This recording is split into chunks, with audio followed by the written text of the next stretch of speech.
there's a constitutional convention in here that you link to on your website.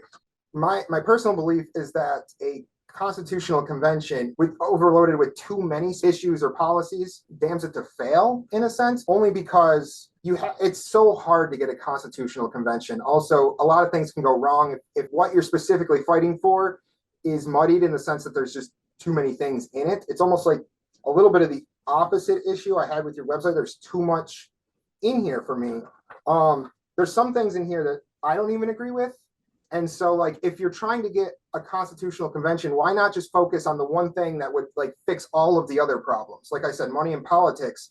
Once you get rid of that, and then the politicians actually start working for the American people and not for their corporate donors, you'll get a lot of these other things that are in here. So why not just focus on getting a 28th Amendment to get money out of politics? Why focus on a lot of these other policies and overload it and potentially set it up, what I think would be setting it up to fail in that way?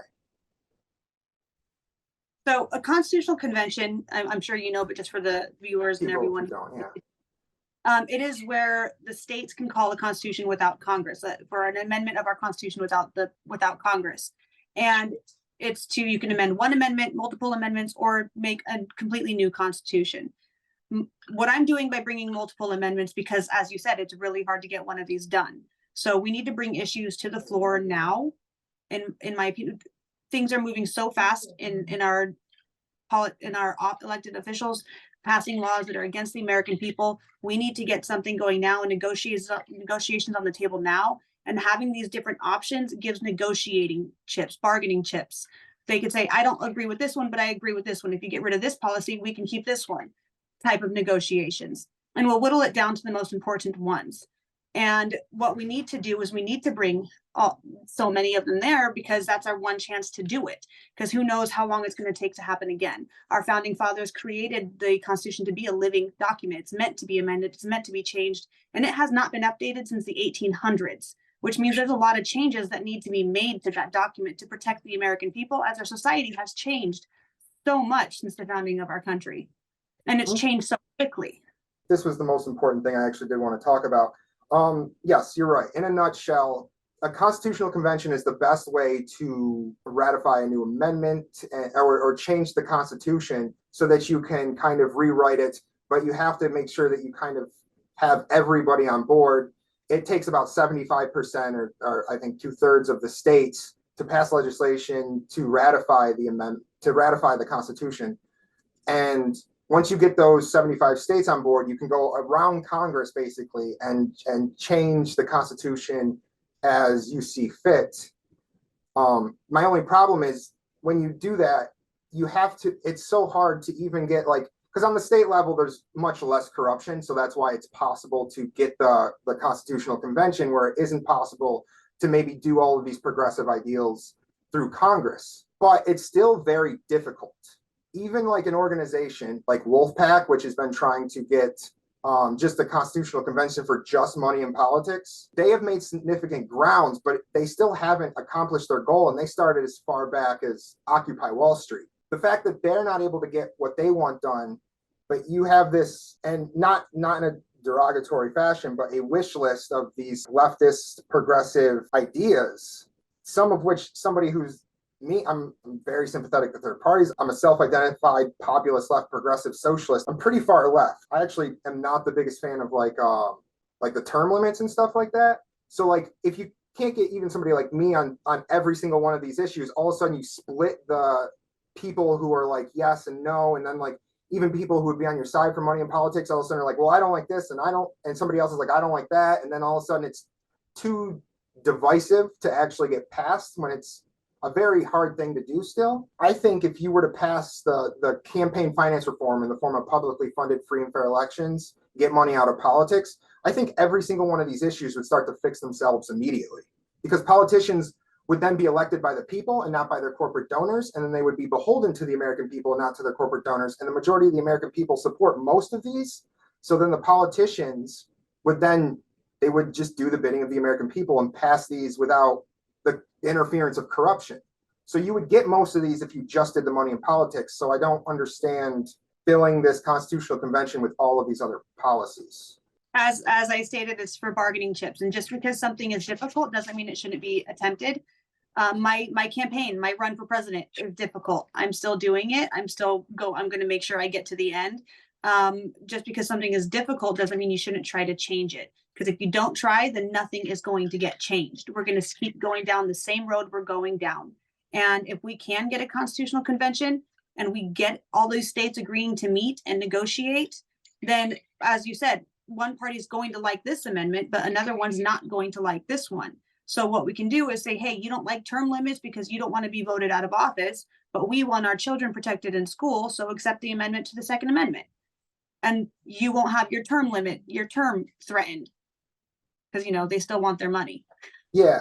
So I totally agree that if something is difficult, you should never stop fighting. Like 100%. Just because something's difficult doesn't mean you should give up or not fight.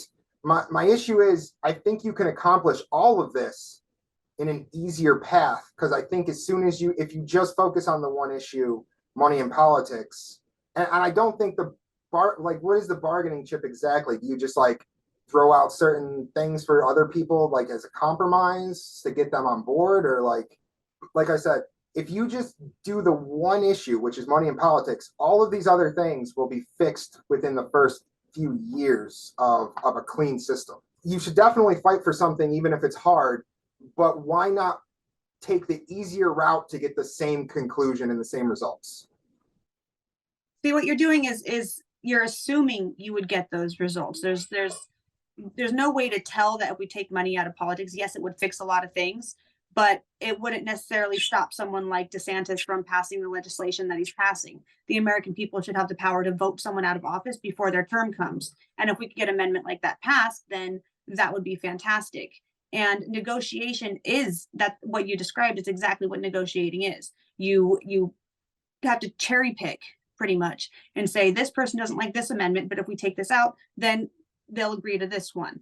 And so the likelihood of all of them passing, pretty much impossible, but we will whittle it down to 2 or 3 that are beneficial to everyone. And the best, it's said in many different places, the best negotiation leaves no one happy, because there's going to be compromises on all sides. Okay. Go ahead. Sorry. And so we need to at least get something started for the American people. This one is the one I'm going to go back and forth the most on. I'm sorry, but if you get money out of politics and all of a sudden politicians are then beholden to their citizens and not their corporate donors, yes, will like a Ted Cruz and Rick Scott's and all these other Republican politicians, will they finish out their term? They will, but the chances of them getting reelected or even running for election again are next to none. I mean, if they can't actually make the money off of being in office that they were making when corruption was legal, then you would start to filter out the bad politicians and replace them with good politicians and who represent the American people. At that point, then they would just start to represent the American people, and then you would get these things. So you mentioned a bad Republican politician, but he wouldn't be in office after just short time after our system is fixed.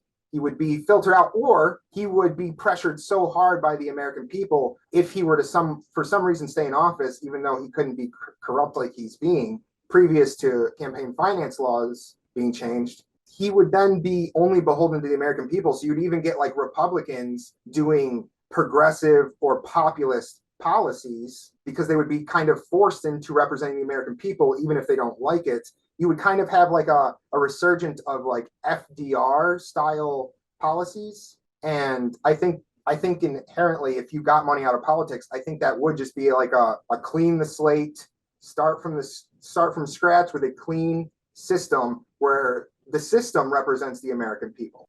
Saying we cannot predict what an individual will do. Some people do like being in a position of power more than they like the money.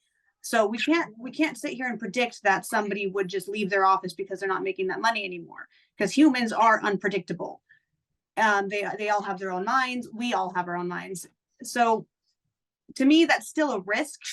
And at least having a couple more amendments on there would give us something to be like, you know what, we could get money out of politics if we get rid of this Constitution amendment that they don't like. That's the part of the negotiations. If we only bring one thing to the table, then we have no bargaining chips. What's going to make them agree to that amendment? What's going to make them agree to get money out of politics? Because even our state level governors, our officials, they still are being bought by corporations. Maybe not on the same level as the federal level, but they still are. So we have to have something as leverage to get them to agree to those amendments. And if we just bring one thing to the table, then we don't have that.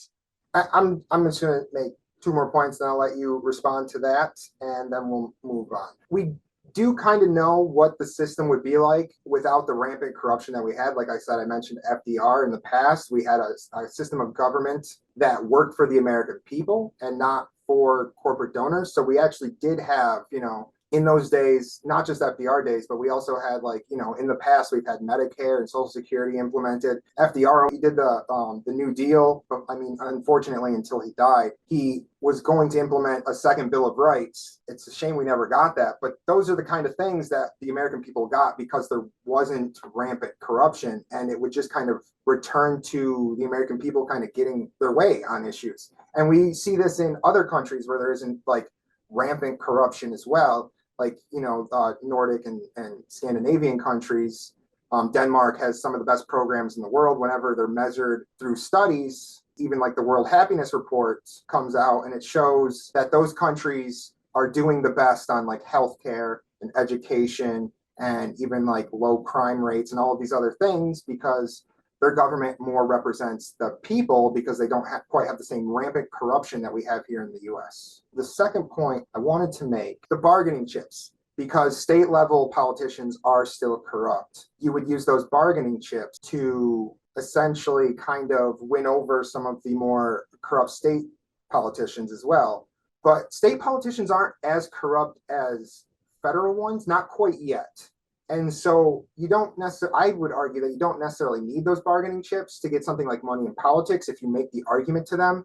We've seen like Wolfpack get a number of states on board already. And if you watch some of those videos where they pass legislation that actually calls for a constitutional convention, a lot of those state politicians are actually in favor of campaign finance reform, especially when you make the argument to them. So I think that would be possible without the bargaining chips, but maybe you have another thought. And I'll let you, and then we'll move on.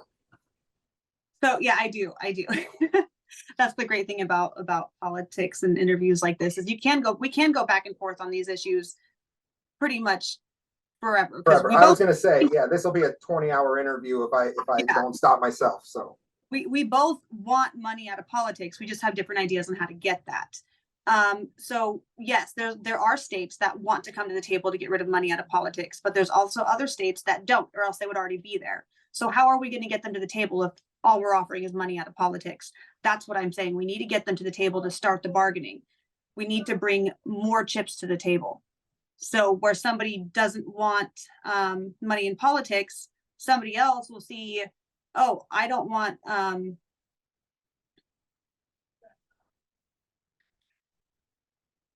going through the amendments in my head right now that I already have. So somebody wants gun reform, and so they're not on the table. They're not coming for the money out of politics, but they see that there's an amendment for a gun reform bill. And they're like, oh, I can come for that. So they may not be coming for the money, but they're coming for another thing. And that's how we get the amount of states we need on board. We need 34 out of 50 states to get this constitutional convention even started. We need them to apply for it. And then after that, I think we need 38 out of 50 to ratify it.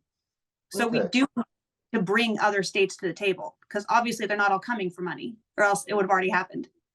All right. I'm not gonna give a follow-up argument, but I am gonna ask a question because I'm genuinely curious. Are you not worried of a runaway convention if everybody's on board for this constitutional convention for different reasons? I absolutely am. I state that in the video that I made about it, that it is risky.